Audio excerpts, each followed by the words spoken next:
दोस्तों स्टडी 91 के online platform में आप सभी का बहुत बहुत स्वागत है। दोस्तों आज आप सभी के समक्ष इंडियन ज्योग्राफी में अपने अगले लेक्चर को लेकर हाजिर हूं। आज हमारा 448 नंबर का लेक्चर है। यदि आप आज की क्लास देखते हैं तो पूरे 13,440 सवाल आपके तैयार हो जाएंगे, ठीक है।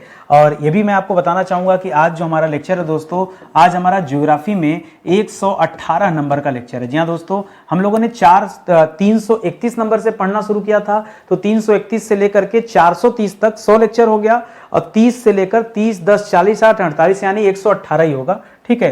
तो आज हमारा इंडियन ज्योग्राफी में 118 नंबर का दोस्तों ये लेक्चर है, जिसमें आज हम एक नए चैप्टर की शुरुआत करने चल रहे हैं, जो है जनगणना का इतिहास। आपकी स्क्रीन पर कई सारे सवाल दिख रहे होंगे। आपको लगता है जनगणना ये बड़ा आसान चैप्टर है, लेकिन आप सवालों को पढ़िए। मैं आपसे पूछूं कि आधुनिक ढंग से प्रथम जनगणना या किस देश के द्वारा कराया, मैं भारत की बात यहां नहीं कर रहा हूं, पहली जनगणना दुनिया में किस देश ने कराया था, सवाल यह है। या फिर भारत में पहली जनगणना कब हुई, रेगुलर जनगणना कब हुई, ठीक है। जनगणना का वास्तविक कार्य ये कौन सा पदाधिकारी दोस्तों संपन्न करता है, यह आपको बताना है, ठीक है। जनगणना जो है संविधान के किस अनुसूची में दी गई है, किसे जनसंख्या का बृहद विभाजक वर्ष कहा जाता है, ग्रेट डिवाइडिंग ईयर के नाम से जानते हैं। पहली जनसंख्या नीति दोस्तों कब बनी थी, ठीक है। इसी तरह से जनसंख्या से जुड़े बहुत सारे सवालों के बारे में आज आपको पता चलने वाला है। तो आइए एक बार क्लास अटेंड करते हैं और पढ़ना आरंभ करते हैं, ठीक है। बहुत आनंद आएगा।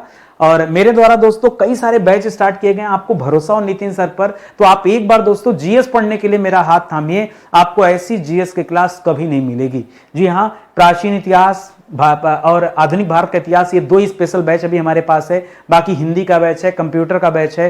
एक टेस्ट सीरीज भी दोस्तों मैं आप सभी के लिए लाया हूं 49 रुपए में 1 साल के लिए। जी हाँ दोस्तों, 49 रुपए में 1 साल के लिए, मतलब 13 पैसा पर डे ये दोस्तों खर्चा है आपके लिए। टेस्ट सीरीज है, अनलिमिटेड टेस्ट दोस्तों यहां दिया गया है। आप इसे स्टडी 91 ऑफिशियल जो हमारा नया एप्लीकेशन है उसके माध्यम से डाउनलोड कर सकते हैं, ठीक है। और वहां जाकर दोस्तों दे सकते हैं आप टेस्ट।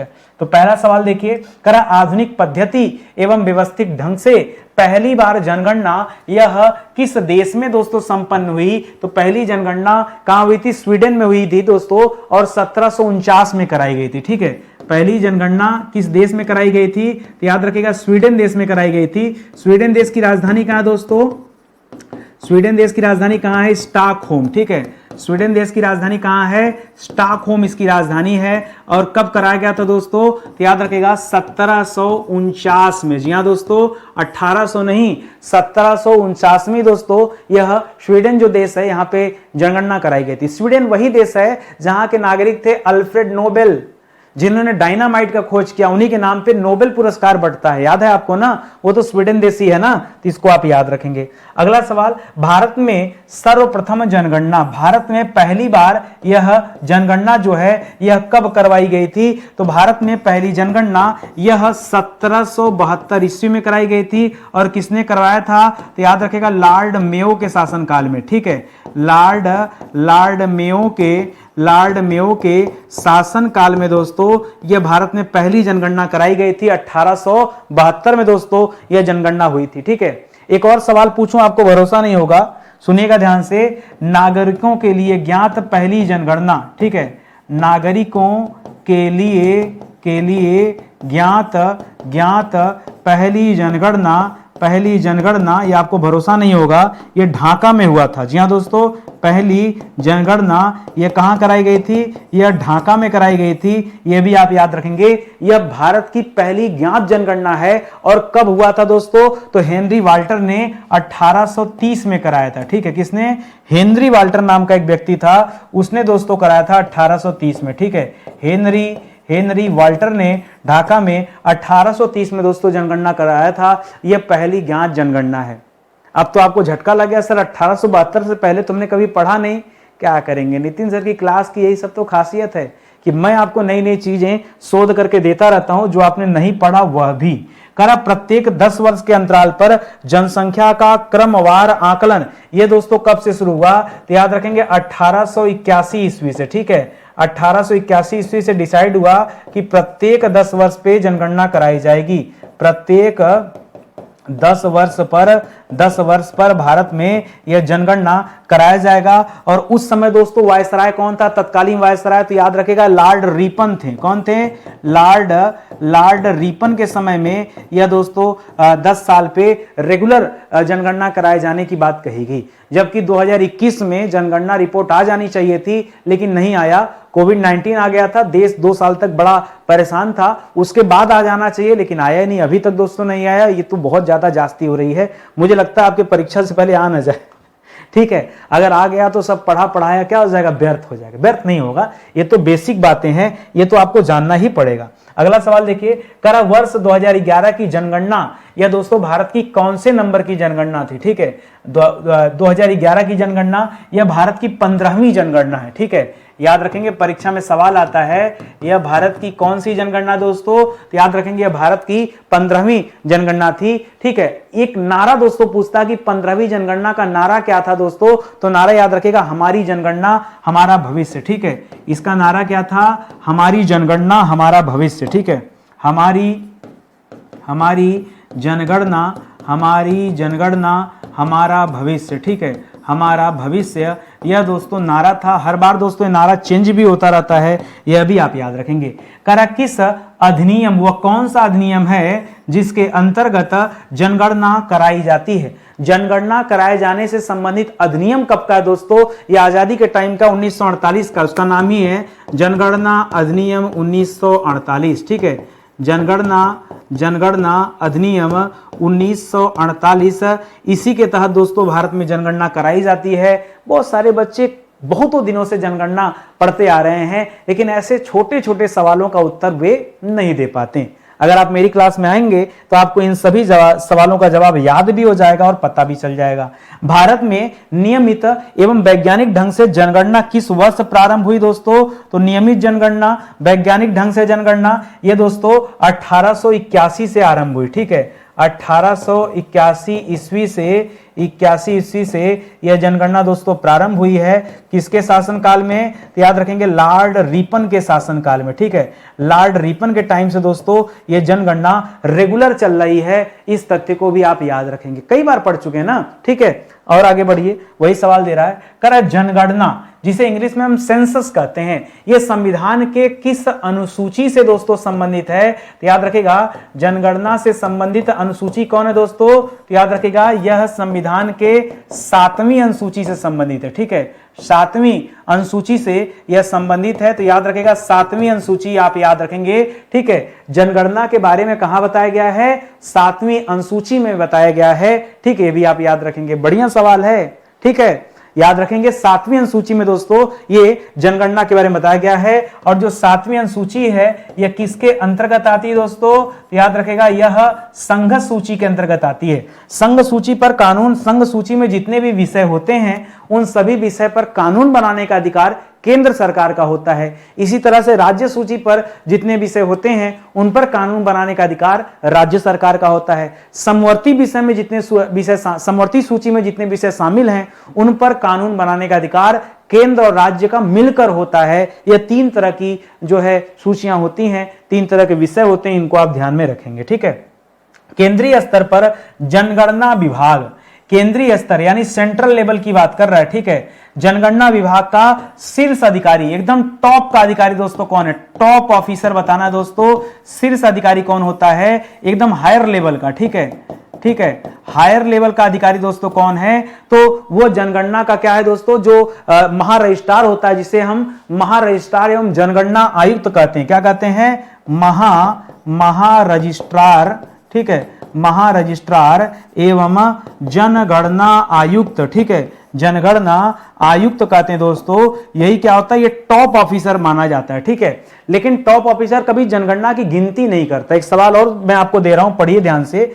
सवाल आता है कि राज्य या संघ राज्य क्षेत्रों में जनगणना संबंधी कार्यों का निर्देशन या पर्यवेक्षण, डायरेक्शन और सुपरविजन।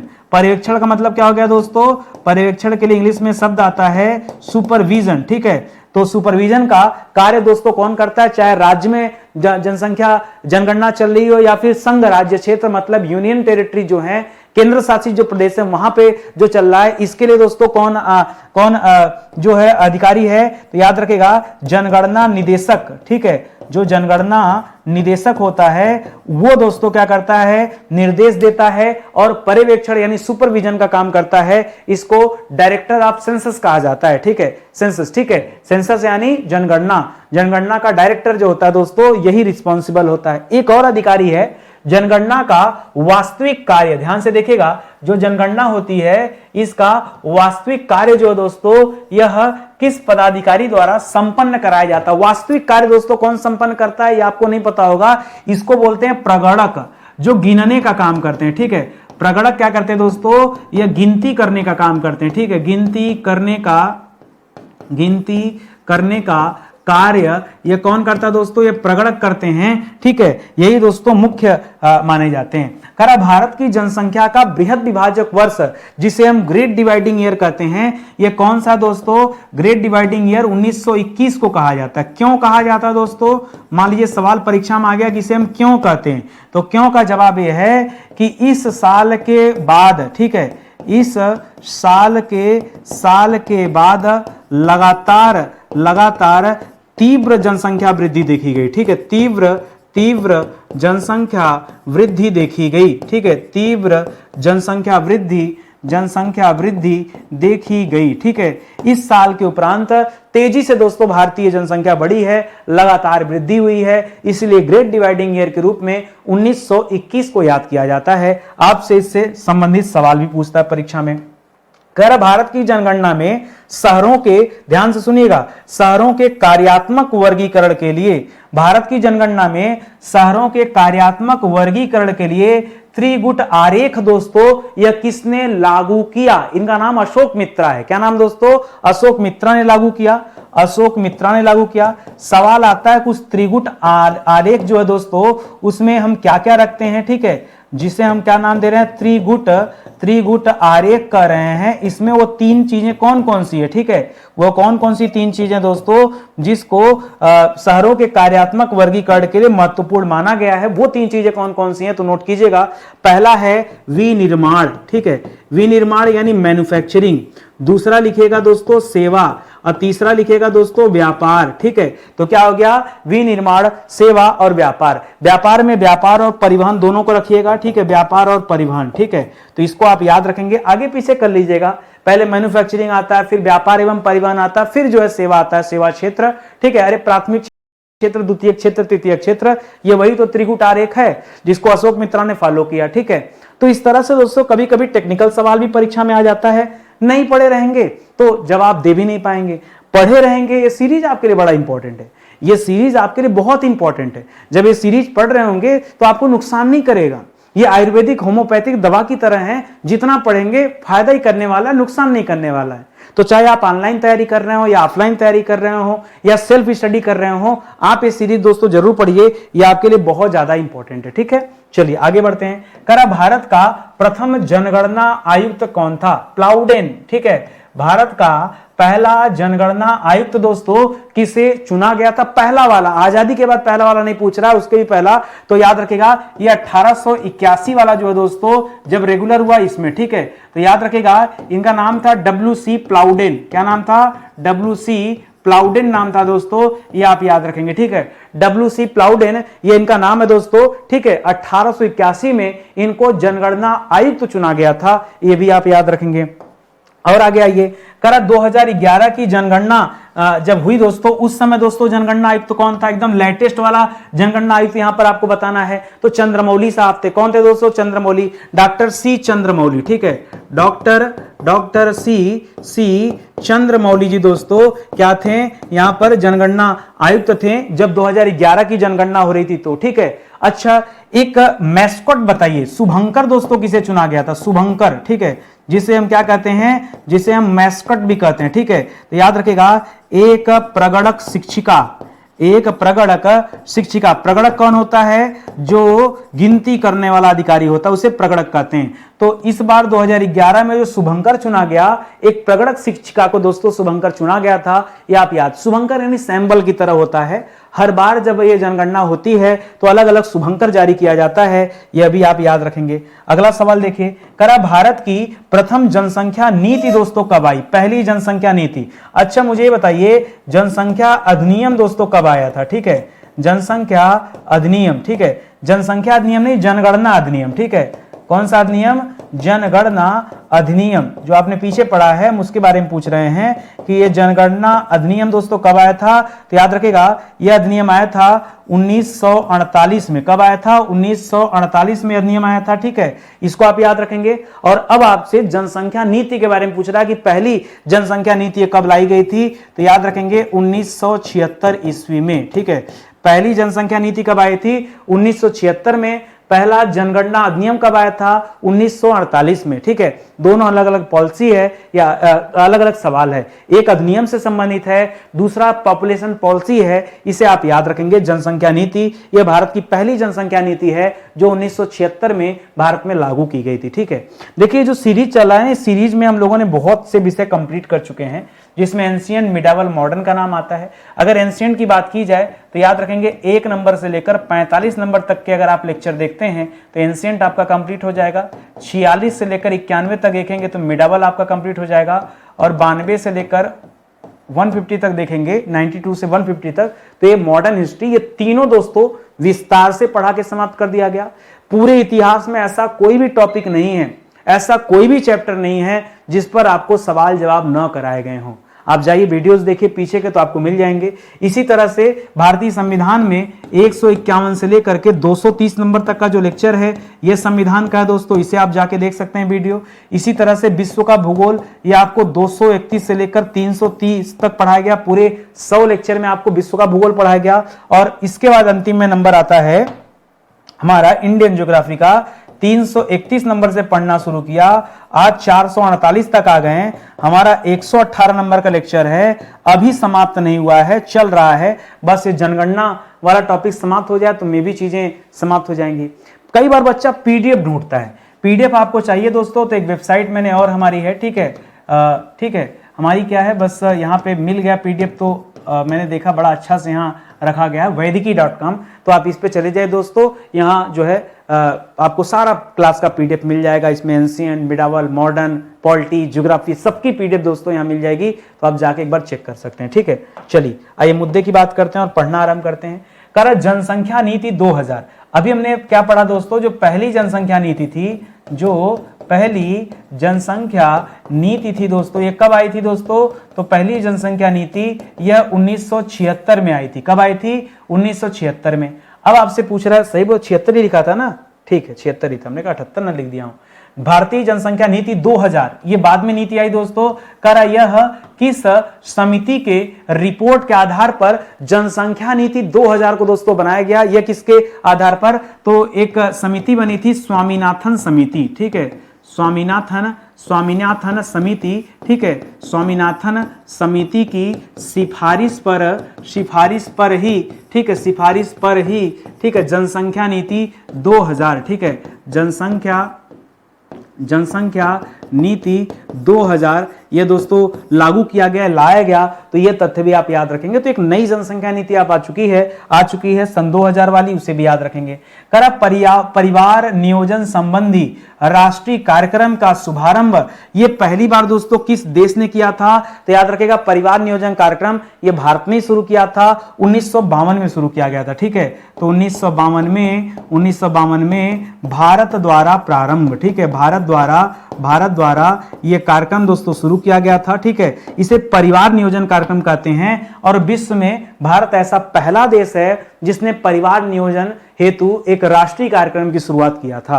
प्राकृतिक आधार पर आधारित जनसंख्या सिद्धांत का, ठीक है, प्रथम प्रतिपादन दोस्तों किसने किया था? आधार क्या दोस्तों? प्राकृतिक आधार पर जनसंख्या सिद्धांत। प्राकृतिक आधार पर जनसंख्या सिद्धांत का पहली बार प्रतिपादन किसने किया था? तो हम तो जनसंख्या सिद्धांत के लिए एक ही व्यक्ति को जानते हैं, वह है माल्थस, ठीक है। पूरा नाम है रॉबर्ट माल्थस। क्या नाम है दोस्तों? Robert Malthus. यहां दोस्तों रॉबर्ट माल्थस जो है दोस्तों, इन्होंने ही जनसंख्या सिद्धांत दिया था। ये आप याद रखेंगे, परीक्षा में बार बार सवाल आता है, ठीक है। और इनकी एक किताब भी आई थी पॉपुलेशन के ऊपर, एशियान कुछ पॉपुलेशन करके मुझे याद नहीं आ रहा है, ठीक है। तो फिलहाल माल्थस थ्योरी याद रखेंगे, प्राकृतिक आधार पर जनसंख्या सिद्धांत इन्होंने दिया था। रॉबर्ट माल्थस ने जनसंख्या सिद्धांत में, सवाल पढ़िए ध्यान से, रॉबर्ट माल्थस ने जनसंख्या सिद्धांत में किसके संबंध में दोस्तों व्याख्या किया हुआ है? तो याद रखिएगा, जनसंख्या में वृद्धि और खाद्यान्न आपूर्ति में वृद्धि। किसमें? जनसंख्या में वृद्धि, यानी धीरे धीरे जो पॉपुलेशन बढ़ रहा है, जनसंख्या यानी पॉपुलेशन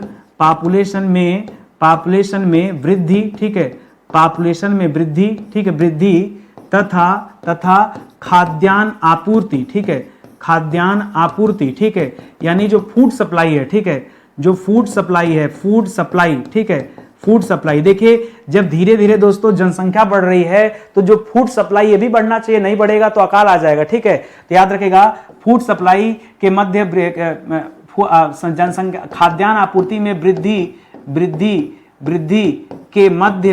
के मध्य इन दोनों के बीच में दोस्तों क्या किया है? मध्य संबंध की व्याख्या, ठीक है, संबंध की व्याख्या ही यहां माल्थस ने अपने इस जनसंख्या सिद्धांत में किया। समझिए बात को, पॉपुलेशन बढ़ रहा है तो खाद्यान्न आपूर्ति बढ़नी चाहिए। मान लीजिए कहीं पर 10 लोगों का खाना है, वहां 20 लोग आ गए हैं, तो बचे हुए 10 लोगों के लिए अलग से खाने की व्यवस्था होनी चाहिए। नहीं होगा तो लोगों को मिलने वाला खाना आनुपातिक रूप से कम हो जाएगा। और यदि जनसंख्या बढ़ते जाए और खाद्यान्न आपूर्ति न बढ़े तो दोस्तों अकाल की कंडीशन आ जाएगी। हाँ, क्या लोग खाएंगे? जीवित रह पाएंगे? नहीं। तो इस तरफ दोस्तों इस तथ्य को भी आप ध्यान में रखेंगे, ये माल्थस थ्योरी यही बताता है। आपने कार्ल मार्क्स का नाम सुना होगा। कार्ल मार्क्स का जननांकी चिंतन जो है दोस्तों, यह किस अवधारणा पर आधारित है? कई किताबों का अध्ययन करेंगे तो आपको 2 अवधारणाएं मिलेंगी। एक तो इनका चिंतन जो है वो सामाजिक अवधारणा पर आधारित माना जाता है। अब देखिएगा परीक्षा में आपको ऑप्शन क्या मिलता है, या कभी कभी हो सकता है एग्जामिनर थोड़ा टेक्निकल दे दे, क्योंकि जो कार्ल मार्क्स थे दोस्तों ये पूंजीवादी अवधारणा को मानते थे, तो हो सकता है यहां से दे दे, ठीक है। यह पूंजीवादी अवधारणा या पूंजीपति अवधारणा, ठीक है, पूंजीवादी या फिर पूंजीपति अवधारणा को मानते थे, तो हो सकता है यह दे दे। तो देखिए दोनों एक दूसरे से एकदम भिन्न है।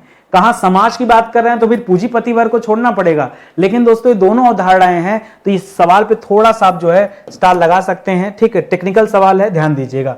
शीर्ष जनसंख्या घनत्व वाले राज्य कौन से हैं? शीर्ष मतलब सबसे ज्यादा जनसंख्या घनत्व। जनसंख्या घनत्व क्या होता है? तो याद रखेगा, 1 वर्ग किलोमीटर में रहने वाले लोग, ठीक है, 1 वर्ग किलोमीटर में रहने वाले लोगों की संख्या ही क्या कहलाता है दोस्तों? जनसंख्या घनत्व कहलाता है, ठीक है। जैसे 1 वर्ग किलोमीटर, ऐसा 1 किलोमीटर ऐसे फिर ऐसे खाना हो गया, इसमें कितने लोग रहते हैं? तो सबसे ज्यादा जो जनसंख्या घनत्व भी राज्य का तो याद रखेगा, सबसे ज्यादा जनसंख्या घनत्व जो है राज्यों में वो बिहार का है। नंबर 1 पर दोस्तों कौन है? नंबर 1 पर बिहार राज्य है। मन में एक सवाल और भी आ रहा होगा कि सर बिहार में तो कितना जनसंख्या घनत्व है? तो यहाँ का जनसंख्या घनत्व 1106 है। और बिहार आपको बता दूं किसको पीछे करके आया हुआ है? तो बिहार ने पश्चिम बंगाल को पीछे किया। क्यों? जब पिछली बार जनगणना किया गया था 2001 में, तब दोस्तों नंबर 1 पर पश्चिम बंगाल हुआ करता था। सबसे ज्यादा जनसंख्या घनत्व तो दोस्तों कहां पे था? पश्चिम बंगाल हुआ करता था, उसको बिहार ने पीछे किया, 1106 पे आया। तो पश्चिम बंगाल कितने पे था? 1028 पे, ठीक है। और तीसरे नंबर पे दोस्तों केरल है, 860 जनसंख्या घनत्व वहां की, ठीक है। तीसरा नंबर किसका दोस्तों? तीसरा नंबर केरल का है, और यहां का जनसंख्या घनत्व कितना है? 860 है, ठीक है, याद रखेंगे। इसी बीच में दोस्तों आप थोड़ा सा अलग हट के याद रखिए, सवाल उत्तर प्रदेश का आता है कि उत्तर प्रदेश में जनसंख्या घनत्व कितना है? तो याद रखेगा 829। कहो यही ना हो, 829, ठीक है, 829 यह उत्तर प्रदेश का दोस्तों जनसंख्या घनत्व है। इसे भी आप याद रखेंगे, ठीक है। बहुत ध्यान से पढ़िए, बहुत कठिन नहीं। मैंने सिर्फ आपको राज्य के मामले में बताया कि किसका जनसंख्या घनत्व कितना है, परीक्षा में सवाल आता ही आता है। 2001 में देखेंगे तो पश्चिम बंगाल नंबर 1 पर था, लेकिन जब 2011 की जनगणना हुई तब दोस्तों पता चला कि नहीं, बिहार में सबसे ज्यादा जनसंख्या घनत्व है, यह पता चला, और पश्चिम बंगाल आ गया नंबर दूसरे पर, ठीक है।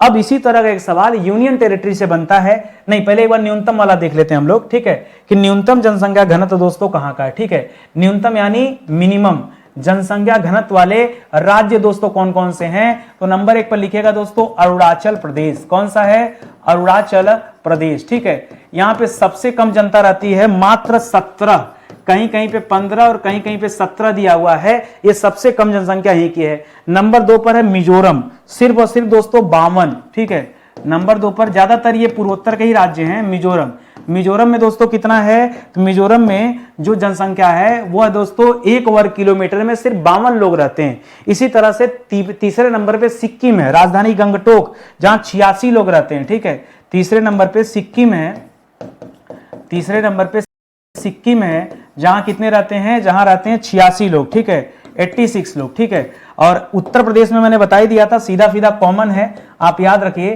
कि उत्तर प्रदेश में जनसंख्या घनत्व दोस्तों कितना है? जनसंख्या घनत्व, जिसे हम पॉपुलेशन डेंसिटी बोलते हैं। क्या कहते हैं? इसे हम कहते हैं पॉपुलेशन डेंसिटी। ठीक है, पॉपुलेशन डेंसिटी। तो उत्तर प्रदेश में पॉपुलेशन जो डेंसिटी है वो कितना है दोस्तों? वो 829 है। इसे भी आप याद रखेंगे। 1 वर्ग किलोमीटर में उत्तर प्रदेश में कुल 829 लोग रहते हैं, ये आप ध्यान देंगे। ठीक है, चलिए इसी तरह से यूनियन टेरिटरी का सवाल हम लोग अटेंड करते हैं कि शीर्ष जनसंख्या घनत्व, यानी कहां जनसंख्या घनत्व तो ज्यादा है, और आपको बताना यूनियन टेरिटरी। यूनियन टेरिटरी मतलब क्या हो गया? संघ शासित प्रदेश। ठीक है, संघ शासित या केंद्र शासित, तो जहां पर सर्वाधिक है वो आपको दोस्तों चुनना है। तो आइए एक एक करके दोस्तों यहां भी कम से कम 3 के बारे में पढ़ते हैं। सबसे ज्यादा दोस्तों जनसंख्या जो है वो 1 नंबर पे कौन है? नई दिल्ली, जो राष्ट्रीय राजधानी क्षेत्र दिल्ली है, सबसे ज्यादा जनसंख्या यहीं की है। नंबर 2 पर दोस्तों दिल्ली के पास में ही पंजाब के पास में स्थित है चंडीगढ़, यह नंबर 2 पर आता है। और नंबर 3 पर यूनियन टेरिटरी में पुदुचेरी का नाम आता है। जी हाँ, पुदुचेरी का। सवाल ये आ रहा होगा सबसे ज्यादा, तो सबसे ज्यादा मैं सबका नहीं बताऊंगा, सिर्फ दिल्ली का याद है, इसलिए दिल्ली को आप याद रखें। दिल्ली में जो है डेटा वो 11,320 है। अब आप समझेंगे कि नितिन सर कंप्यूटर है, तो कंप्यूटर नहीं है। ठीक है, कुछ भाई जनसंख्या घनत्व तो राज्य वाला आसान था, याद था। ठीक है, लिंगानुपात याद रहता है जनरली, लेकिन अब ऐसे सबका पूछेंगे तो नहीं। हाँ, ये क्रम दोस्तों आपको याद रखना जरूरी है, ये आप जानिएगा। ठीक है, इसी तरह से अगला सवाल जो दे रहा हूं मैं वो दोस्तों साक्षरता से। ठीक है, साक्षरता यानी लिटरेसी की बात कर रहा है, और आपसे पूछ रहा है कि शीर्ष साक्षरता वाले राज्य दोस्तों कौन कौन से हैं? सबसे ज्यादा साक्षरता कहां की है दोस्तों? तो माना जाता है सबसे साक्षर राज्य केरल है नंबर 1 पर। नंबर 2 पर दोस्तों मिजोरम का नाम आता है। जी हां, साक्षरता के मामले में मिजोरम दोस्तों ये नंबर 2 पर आता है। और नंबर 3 पर दोस्तों गोवा आता है। नंबर 3 पर गोवा आता है। इसमें मैं आपको बता दूंगा केरल में साक्षरता दर दोस्तों कितनी है। अब तो 100% हो गया है। 2011 की जनगणना उठा के देखेंगे तो 94% था। ठीक है, किसके अनुसार? 2011 के अनुसार। ठीक है, वर्तमान में ये 100% पहुंच चुके हैं। ठीक है, उसी तरह से मिजोरम जो था वो 91.3% था। ठीक है, 91.3%। ठीक है, इसको याद रखेंगे। और जो गोवा था दोस्तों ये 90 कितना था? 90 नहीं, 88 समथिंग है, मुझे क्लियर नहीं है, लगभग लिख दे रहा हूं यहां पे। ठीक है, लगभग 88%। ठीक है, इसके आसपास का गोवा था। सबसे कम किसका था दोस्तों? तो बिहार। बिहार दोस्तों सबसे कम साक्षर राज्य दोस्तों माना जाता है, सबसे कम जहां की साक्षरता दर है। अभी आगे सवाल भी आएगा, सुनिएगा ध्यान से। परीक्षा में सवाल दिया कि न्यूनतम साक्षरता दर दोस्तों कहां की है? न्यूनतम साक्षरता दर वाले राज्य दोस्तों कौन से हैं? तो याद रखेगा, इसमें 3 नाम बताना आपको। एक तो याद रखेगा बिहार, जहां की साक्षरता दर सबसे कमजोर है। दूसरा बताऊंगा, आप घायल हो जाएंगे। दूसरे नंबर पे आता है दोस्तों साक्षरता दर के मामले में अरुणाचल प्रदेश, और तीसरे नंबर पे आता है आपका राजस्थान। ठीक है, तो याद रखेगा इसमें दूसरे नंबर पे अरुणाचल आता है, और तीसरे नंबर पे आपको भरोसा नहीं होगा, याद रखेंगे राजस्थान आता है। ठीक है, अब केवल इसमें दोस्तों मुझे जो याद है न्यूनतम वाले में केवल बिहार का याद है। बिहार की जो साक्षरता दर है वो मात्र 61.8% है। ठीक है, 61.8% है, यह न्यूनतम साक्षरता दर वाला दोस्तों राज्य है। इसी तरह सवाल दे रहा है कि शीर्ष साक्षरता दर वाला जो संघ शासित प्रदेश है, जो यूनियन टेरिटरी है, वो बताना आपको। सबसे ज्यादा पढ़ा लिखा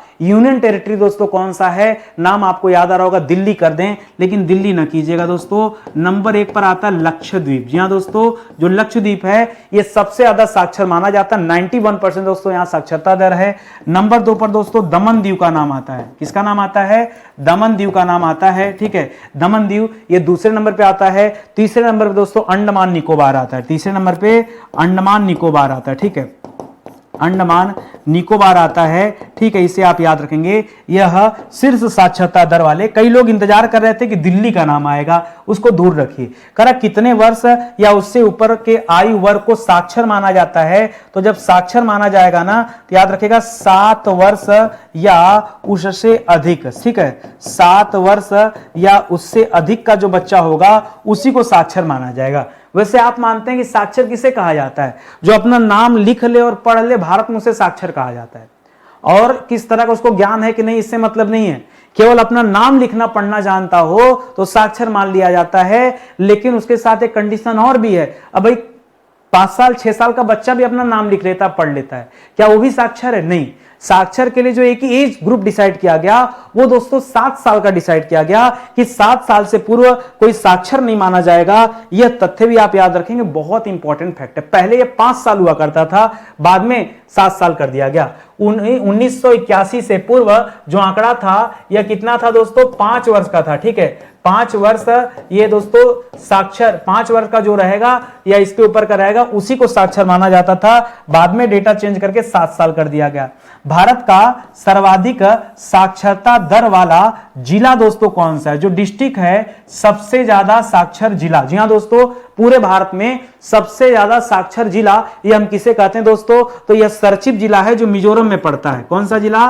सरचिप, ठीक है, सरचिप जिला है। यह कहां पड़ता है दोस्तों? सरचिप जिला जो है यह मिजोरम में है। मिजोरम दोस्तों वैसे ही मैंने बताया था कि सर्वाधिक साक्षर जिला राज्य, ठीक है, सर्वाधिक साक्षर राज्य के बारे में जब मैं आपको बता रहा था, साक्षर राज्य के बारे में, तो वहां मैंने बताया 1 नंबर पे आप केरल याद रखें और 2 नंबर पे दोस्तों आप मिजोरम याद रखें, ठीक है। तो वहां पर मिजोरम का स्थान दूसरा था और आज मिजोरम का जिला दोस्तों टॉप पर है। यह 98% दोस्तों, 98.7% दोस्तों यहाँ की साक्षरता दर थी, ठीक है, इस सरचिप जिले की। तो इसको आप याद रखेंगे, इस जिले का नाम ही है सरचिप जिला। इसी तरह सवाल आ सकता है कि सबसे कम साक्षर जिला डिस्ट्रिक्ट कौन सा पूरे भारत में, चाहे वो किसी भी राज्य में हो, उसके बारे में बताना है। तो आपसे पूछ रहा न्यूनतम साक्षरता वाला दोस्तों जिला जो न्यूनतम है वो कौन सा है? तो याद रखेगा उसका नाम है अलीराजपुर। क्या नाम है? अलीराजपुर जिला दोस्तों। अलीराजपुर कहां पड़ता है दोस्तों? अलीराजपुर जो जिला है यह आपके मध्य प्रदेश में दोस्तों स्थित है। यह सबसे कम साक्षर जिला है। विश्वास नहीं मानोगे, यहां की साक्षरता दर सिर्फ 37% है। कितना है दोस्तों? मात्र 37% लोग दोस्तों यहां पे साक्षर हैं। इसे आप याद रखेंगे, ठीक है। उत्तर प्रदेश में सबसे कम साक्षरता कहां की है दोस्तों? तो याद रखेगा श्रावस्ती।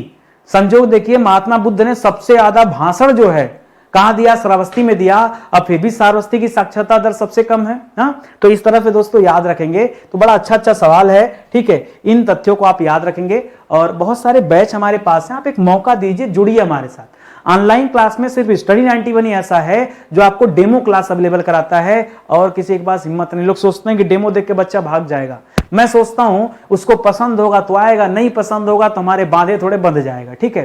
तो आप आइए, एक मौका दीजिए हमारे साथ और तैयारी कीजिए। अलग अलग विषय के लिए, अलग अलग एग्जाम के लिए हमारे पास बैच है। तो आप एक बार हमसे जुड़िए और एक बार जीएस की तैयारी हमसे जुड़ के कीजिए, आपको बहुत अच्छा लगेगा। जीएस तो इतना बेहतरीन मैं पढ़ा रहा हूं ना, आपकी कल्पना से परे। आप एक बार पढ़ के देखो, विश्वास करो, फिर आगे आप कहोगे कि नहीं सर, नितिन सर, पूरा का पूरा जीएस हमें आपसे ही पढ़ना है। ये तो जो आप ये क्लास देख रहे हैं तो कुछ भी नहीं है। आप क्लास पढ़ के देखो, पेड कोर्स पढ़ के देखो, फिर आपको लगेगा कितना क्वालिटी वाली क्लासेस मिलती हैं। जो हमारा नया एप्लीकेशन है स्टडी 91 ऑफिशियल है, बीच में मेरी पिक्चर लगी होगी, इसे आप डाउनलोड कर लीजिए। इसी पे सारी क्लास दी जाती है। कहीं कोई डाउट है, हमारा हेल्पलाइन नंबर है, इस हेल्पलाइन नंबर पे कॉल कीजिए या व्हाट्सएप मैसेज कीजिए, आपको जो है सहायता मिलेगी जरूर, ठीक है। अभी हमने एक नया बैच लॉन्च किया एंशिएंट हिस्ट्री का। आनंद गजब का आनंद आ रहा दोस्तों। डेमो आओ देखो, खाली डेमो देखो, गजब का डेमो यहाँ पे आपको मिलेगा, पूरा तबीयत आपका खुश हो जाएगा, ठीक है। चलिए मिलते हैं अगले लेक्चर में, तब तक के लिए बहुत बहुत धन्यवाद आप सभी का। अच्छा लगा हो तो लाइक कमेंट शेयर जरूर कीजिएगा, यही आपसे निवेदन है। बहुत बहुत धन्यवाद। जय हिंद, जय Bharat. Thank you so much.